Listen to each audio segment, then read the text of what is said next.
ആദ്യം എൻ്റെ ചെറുപ്പകാലത്തിൽ കുറച്ച് പേജുകൾ വഴിയിൽ വീണുപോയി. ഖുർആന്റെ പേജുകൾ ഉണ്ടാവില്ല, ഏടുകൾ, അത് വീണുപോയി വഴിയിൽ. അപ്പം ഞാനത് എൻ്റെ കൈ കൊണ്ട് എടുക്കാൻ ശ്രമിച്ചപ്പോൾ മുസ്ലിം സമുദായത്തിൽപ്പെട്ട പെൺകുട്ടികളാണ് അത് ചെയ്തത്. എന്താ അറിയോ, അത് നിങ്ങൾ തൊടാൻ പാടില്ല, അത് ഹിന്ദുക്കളെ കൈ കൊണ്ട് തൊടാൻ പാടില്ല എന്നാണ് പറഞ്ഞത്. അന്ന് അത് ഞാൻ തൊട്ടില്ല.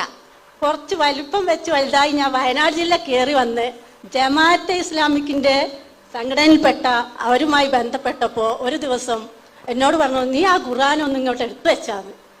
ഞാൻ അത്ഭുതത്തോടെ, അയ്യോ ഇതിപ്പോൾ എന്താ പറയണേ, അത് എനിക്ക് എടുക്കാൻ പറ്റുമോ എന്ന് ചോദിച്ചു.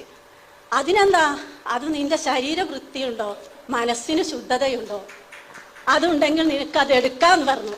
അന്ന് മുതൽ ജമാഅത്തെ ഇസ്ലാമിനോട് എനിക്ക് ഭയങ്കര, ആ സംഘടനയോട് എനിക്ക് ഭയങ്കര എന്താ പറയുക, ഒരു താല്പര്യം കൂടുതലാണ്.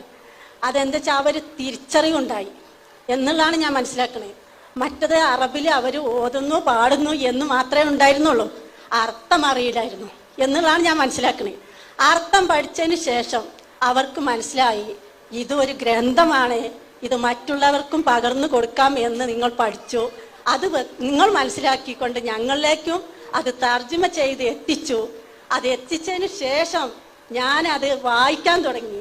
വായിച്ചു, അതിൽ നിന്ന് ക്വിസ് മത്സരത്തിൽ പങ്കെടുത്ത് മേപ്പാടി പഞ്ചായത്തിൽ പങ്കെടുത്ത് 1ാം സ്ഥാനവും വാങ്ങിച്ച്.